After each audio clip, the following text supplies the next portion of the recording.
Good afternoon, YouTube. Nice, breezy, supposed to be a winter day, but it's been fairly pleasant and warm.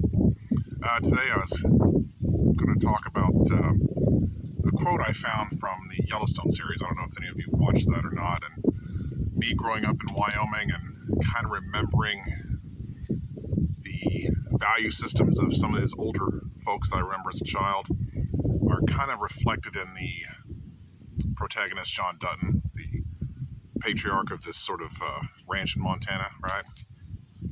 Well, there was a quote, he was talking to his son-in-law, and it was kind of the nature of things today, the way people are backstabbing, conniving, and there's a system in place here in America which allows you to slander and get your way through nefarious means which should not exist, right? So anyway, I wrote down this quote, and the quote is, as he's talking to his son-in-law, Rip, is played by Kevin Costner, obviously the character played by Kevin Costner.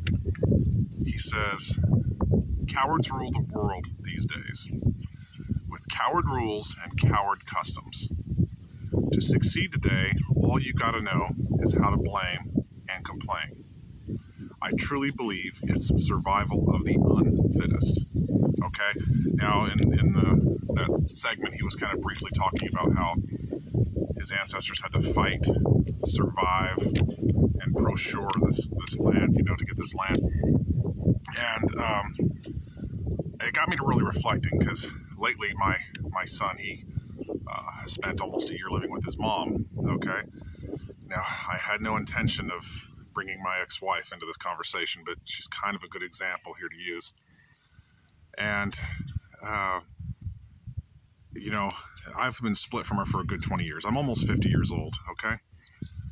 And our split was due to things I did wrong. There were times I was cruel and unfair to her. There were times it was terrible to her. There were a lot of times she was terrible to me. And made my already dangerous experiences at the time in the Army very, very, very bad, very stressful.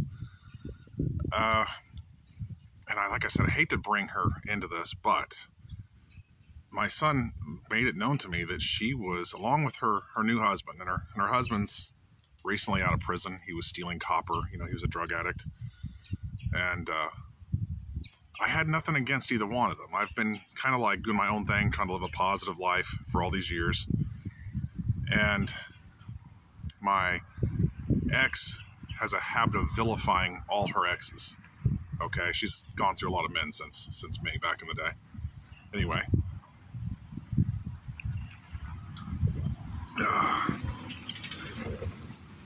Just trying to let this car pass. The wind and the dirt. It's fucking great, let me tell you, with my coffee. Anyhow, I found it kind of weird that she's still looking for opportunities to vilify or talk bad about me, especially to my son. Now, back in the day, she wasn't a good mom. She's never really been there for me. He really doesn't know her well. This is the first time this is the longest stretch he lived with her in his entire life. And he had to get away from here. And I know he would express his complaints about me and my current wife and all that. And that's kind of normal. He's kind of in that coming of age sort of space for himself. And he worked and he grew and he learned some things. And I'm not saying they're terrible people or nothing like that. And maybe there's some things that have been misunderstood. But her and her new husband took time out to trash my military experience. More than half of my military experience before I even met her. And disparage it, tear it down, try to attack my accomplishments, things I have done. And those are not for her to touch. She was not there. The reality is that she was not there when I was nearly blown to pieces by a Bangalore torpedo or live demo ranges where we risked our ass all the time. She was not there for any of that stuff. It's kind of a weird thing to have to defend myself nearly 20 years later against the accusations of a woman who loves to get on social media. She's particularly bad about getting on Facebook with all her friends. And she likes to pat herself on the back, likes to praise herself, likes to get a huge crowd of people to tell her how good she is. She was always jealous of one of her siblings, so she's always competing for attention. To summarize things, part of why I'm tying this in here is she was also a preacher's daughter, okay? Now, way back in the day, I thought she had a good value system because of her Christian background. Turns out her father's a crook. Her mother is especially a crook. Her brother was a drug addict. One thing they all would practice is how to cry on command, for their church services. They were always trying to demonstrate their piety through acting, and she used to brag to me that she could convince anybody of anything. She would cry. And all the time she's been pulled over and by police officers, she'll cry. Most of them feel sympathy for her. There's things like that, right? So there's a lot of manipulation. She's a master manipulator and liar. And she'll accuse all her exes of stalking her. Excuse me. And yet, I found after I split from her, she went and tried to take my same college classes. She literally followed me to places of occupation, tried to work in the same places I worked, even tried to go on a vacation to my hometown up in Wyoming and wanted all of us go together. And my current wife's like, no fucking way, And I don't understand the fixation she has. But she has to trash all the positive things I've got going on, and the things that she has no idea about and understand. We're basically strangers. So I have no, I guess I have no dog in this fight, whatever she's trying to do. But it reminds me of how these modern people operate. She's very trendy, very into what the popular public opinion is of the time, okay? She wants to fit in so bad. I'm assuming it's an insecurity issue. She wants to fit in and she wants to be popular. She wants to be with the in crowd. And these people gossip and tear people down, They want to attack people. Attack them personally, attack them professionally, insulting them on social media. I'm not going to sit here and mention her name on this because that's not my style. I'm not going to try to detract her. She's in this area. If she sees this and her husband sees this and they want to talk to me about it, by all means, please come talk to me about it. If you actually have a real beef with me that I'm not aware of, we can settle this man to man. No cops, no weapons. Shake your hands at the end of it. The old-fashioned way, we'll throw down. That's a serious offer. And I'll shake your hand and respect you for trying. If you're going to threaten with firearms, if you're going to threaten this and talk this big trash that every tough guy, hillbilly drug addict around here talks, then pound rocks, go kick rocks. I don't give a shit. You're just a coward. That's all there is to it. So, I don't want to dwell on issues I had with her, but she's a recent example that she can have sway and influence over lots of people, including my son, and they can talk about me in a way that is not accurate, not fair, especially when I'm not around to defend myself. And to my face, they don't seem to react this way. My coffee's getting cold. I might as well drink it before the dirt gets in it. So yeah, and I don't appreciate this. Car hanging out over a cattle guard next to me. It's just blowing dust everywhere. Anyway, a little smoky. There's some fires going. So, try not to waste your time here. I think, unfortunately, most Americans are this way now. They don't want to politely even talk to people. Don't want to wish the best for people. Okay, this guy, her husband, he's out of prison.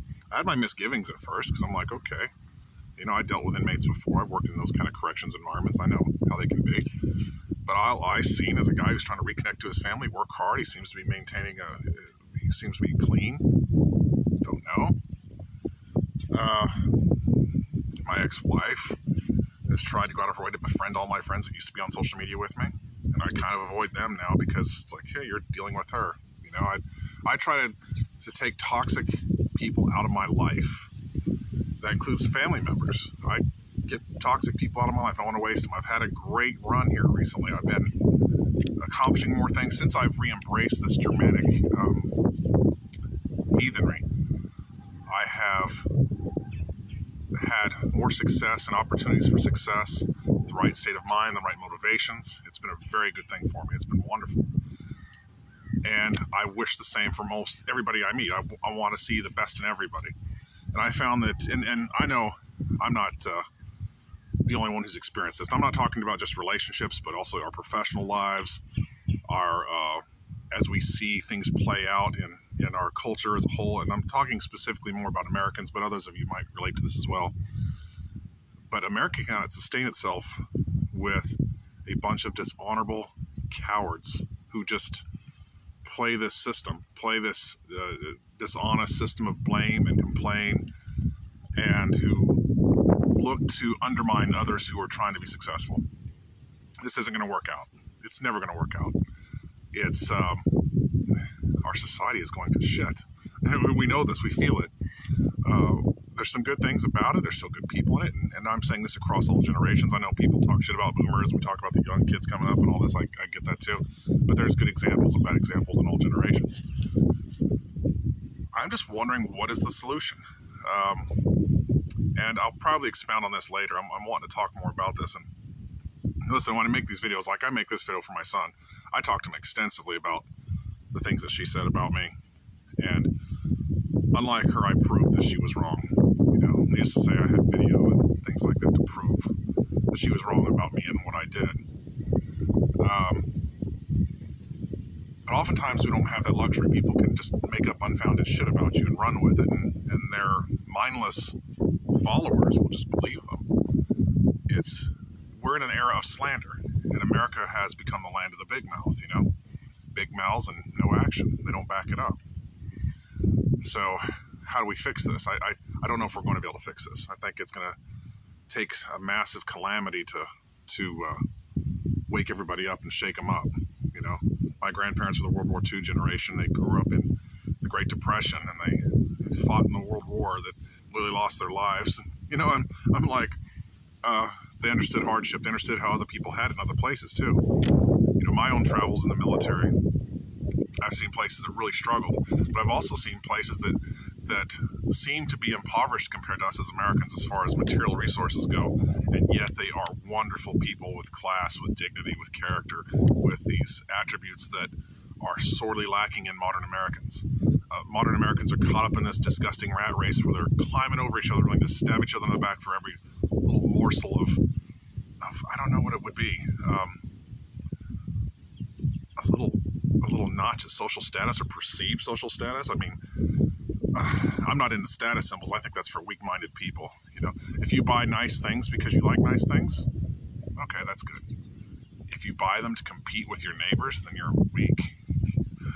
Anyway, I'm going to get off the soapbox. It's 13 minutes in, and don't want to waste your time. I do make these primarily for my kids as future references. However, those of you who talk to me on here, I really love it. I love your insights and appreciate what you have to say. So thank you, and happy Yule coming up soon.